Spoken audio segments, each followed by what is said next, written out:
Bismillahirrahmanirrahim. Assalamualaikum warahmatullahi wabarakatuh. Innal hamdalillah nahmaduhu wa nasta'inu wa nastaghfiruhu wa na'udzu billahi min shururi anfusina wa min sayyiati a'malina.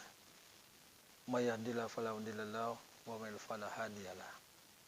Asyhadu an la ilaha illallah wa asyhadu anna Muhammadan abduhu wa rasuluhu la nabiyya ba'dah. Amma ba'du. Qala ta'ala a'udzu billahi minasyaitonir rajim. Bismillahirrahmanirrahim. Wa man ahsanu qawlan mimman da'a ila Allah wa 'amila shalihan wa qala innani minal muslimin. Shadaqallahu alazim. Netizen Bengkulu yang sama-sama dirahmati Allah Subhanahu wa taala. Segala puji bagi Allah Subhanahu wa taala, di mana Allah Subhanahu wa taala memberikan kita rahmat, taufik dan hidayahnya serta kesehatan untuk kita semua. Selalu kita mengharapkan keriduannya. Salawat serta salam tercurah kepada junjungan kita Nabi Muhammad sallallahu alaihi wasallam beserta keluarga dan sahabatnya, serta senantiasa berpegang teguh pada sunnah yang diajarkannya sampai yaumil qiyamah.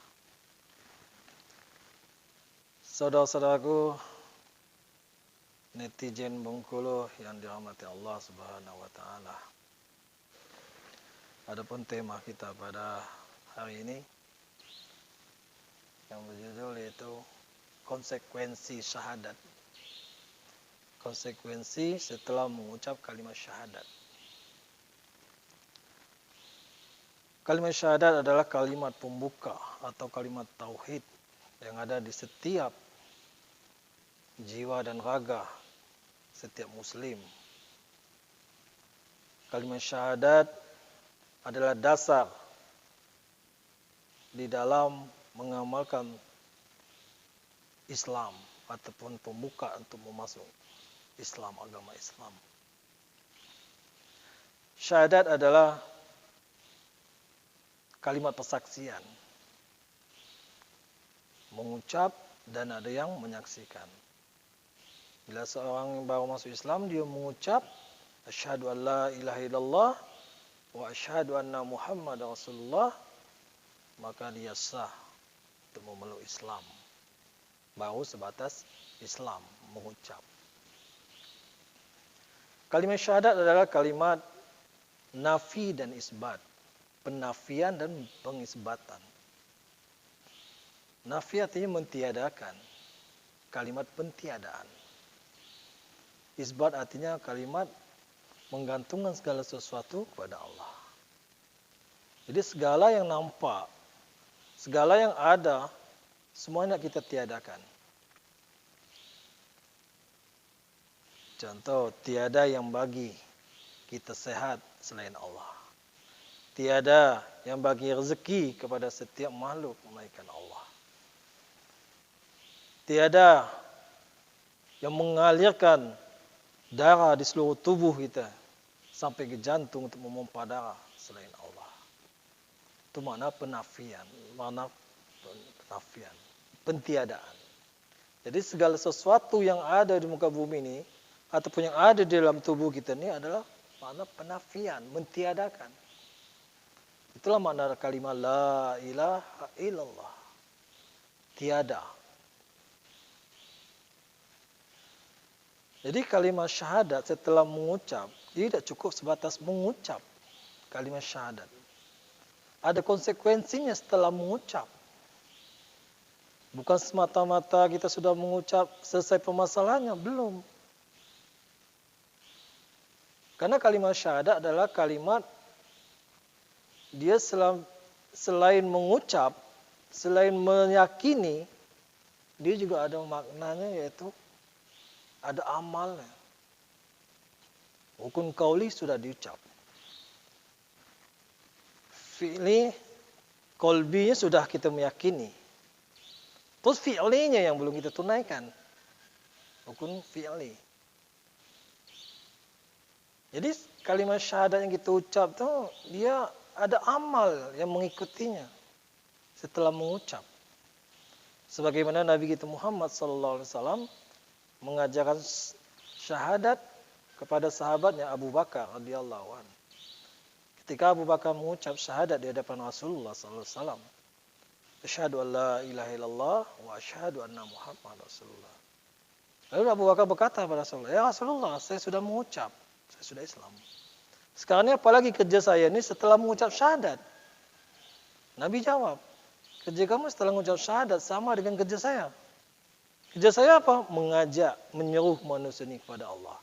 Ta'muruna bil ma'ruf wa tanhauna 'anil munkar.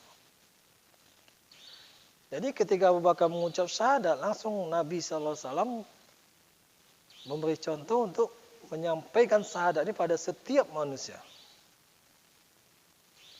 Jadi fi'li dalam syahadat itu mengajak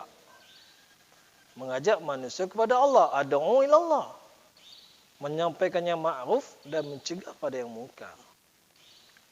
Sebagaimana Allah SWT berfirman dalam surah Al-Imran ayat 110. Bismillahirrahmanirrahim. Kuntum khairu ummatin ukhrijat lin-nas ta'muruna bil ma'ruf wa tanhauna 'anil munkar wa tu'minuna billah, kata Allah. Kalian adalah umat yang terbaik, kata Allah, yang dikeluarkan untuk manusia, mengajak kepada yang ma'ruf dan mencegah kepada yang munkar dan beriman kepada Allah. Jadi Allah SWT menjadikan umat akhir zaman ini sebagai umat yang terbaik, khair ummah. Mendapat titel khair ummah, umat yang terbaik. Umat yang terbaik ini mendapatkan tugas dan tanggung jawab yang begitu besar. Ya, ini tugas yang sama seperti nabi-nabi ataupun kerja seperti Nabi kita Muhammad SAW, yaitu mengajak kepada yang ma'ruf, mencegah kepada yang munkar. Jadi mengajak kepada setiap manusia, baik yang belum mengucap ataupun yang sudah mengucap. Yang belum mengucap, kita nak ajak dia mengucap, beritahu bahwa Tuhan itu Allah dan Muhammad SAW adalah utusan Allah. Ajak untuk beriman kepada Allah dan Rasulnya. Sesama Islam saling mengingatkan makna akan kalimat la ilaha illallah. Inilah konsep dasar ketika Rasulullah SAW mengajarkan syahadat kepada sahabat. Nabi SAW menyampaikan kalimatul haq, kalimat syahadat pada setiap manusia. Nabi mengajak kepada paman Abu Jahal ketika itu. Nabi jumpai Abu Jahal, Abu Lahab. Untuk apa? Untuk menyampaikan syahadat. Mendakwakan kalimah kepada pamannya sendiri. Dari pagi sampai malam Nabi mengajak. Laila wan nahar. Nabi datang. Dari rumah-rumah, dari pintu-pintu Nabi mengajak untuk menyampaikan syahadat. Jadi ketika Nabi buat dakwah, Nabi menyampaikan kalimah, banyak orang yang tidak senang. Banyak orang yang menolak. Dengan perjuangan Nabi yang begitu besar, pengorbanan yang begitu betul-betul ikhlas karena Allah, dengan niat untuk sukakan Allah. Hari demi hari Nabi mengajak. Alhasil banyak yang menolak. Tapi Nabi tetap buat, mengajak manusia kepada Allah. Jadi inilah dasarnya. Di dalam kita menyampaikan kalimah, menyampaikan dakwah syahadat, mengajak manusia kepada Allah, seperti yang Nabi buat. Karena rukun Islam adalah rukun kerja. Masing-masing dia ada kerja. Mulai dari syahadat, solat, puasa, zakat, haji, dia memiliki amal masing-masing. Nah, kalau ditanya amalan syahadat, inilah kerja syahadat, mengajak manusia ini kepada Allah. Nah, hari ini orang Islam menganggap bahwa syahadat itu cukup mengucap. Setelah mengucap, udah, seolah-olah nggak ada tanggung jawabnya, seolah-olah nggak ada amal. Cuma sebatas mengucap. Kalau sebatas mengucap, belum jadi amal. Baru sebatas mengucap. Kalau sebatas mengucap, anak-anak yang berumur di bawah umur sudah pandai dia mengucap. Tapi yang dituntut itu tanggung jawab setelah mengucap. Konsekuensinya setelah mengucap itu apa? Mestinya setelah mengucap syahadat, Buat kerja sebagaimana yang Nabi buat. Amalkan kerja syahadat sebagai pondasi di dalam Islam. Jadi kerja yang Nabi buat, yang mengajak manusia kepada Allah, Nabi lakukan selama 13 tahun. Mengajak manusia kepada Allah. Setelah 13 tahun kenabian, barulah turun perintah yang kedua, yaitu solat. Itu pun Nabi terima di saat Isra Mi'raj. Jadi awal yang pertama yang Nabi buat, yang Allah perintahkan kepada Nabi kita Muhammad SAW, yaitu perintah mengajak manusia kepada Allah. Sebagaimana Nabi kita Muhammad SAW menerima wahyu yang kedua. Setelah wahyu pertama dia mendengar, Iqra, bacalah. Nabi keadaan menggigil. Setelah dia pulang ke rumah, ambil selimut. Dia ambil selimut untuk menghangatkan tubuhnya, masih menggigil. Selang beberapa tahun kemudian turun ayat yang kedua. Wahyu yang kedua. Itu surat Al-Mudassir. Ya ayyuhal mudassir, kata Allah. Hai orang muslimut, bangun, kata Allah. Wa rabbaka fakabbir wa siyabaka fatahhir. Bangun, agungkan nama Tuhanmu. Maka kata Nabi, dia berpesan kepada anaknya Fatimah, wahai Fatimah, mulai saat ini tidak ada lagi masa rehat untuk ayahmu. Maka ketika itu Nabi datang jumpai sahabat-sahabatnya, datang di rumahku, pintu-pintu. Itulah SK ataupun surat keputusan dari Allah kepada Nabi itu untuk membuat kerja mengajak manusia kepada Allah.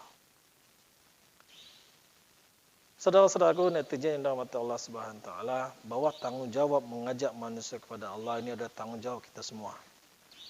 Ini kerja kita selaku muslim, memiliki tanggungjawab yang penuh pada Allah Subhanahu wa taala. Ini kerja bukan kerja untuk ustaz, ulama, kiai semacam. Ini kerja kita orang Islam. Yang merasa kita memiliki orang Islam, merasa jiwa kita muslim, inilah tanggungjawab kita. Tanggungjawab kita untuk menyampaikan. Balighani walau ayat, sampaikan walau satu ayat. Kerja ini kerja yang mulia, kerja ini wajib pada setiap muslim. Maka bila kita buat kerja ini, maka Allah Subhanahu wa taala akan sayang, Allah akan mengubah kehidupan kita dari hina Allah muliakan, miskin Allah kayakan.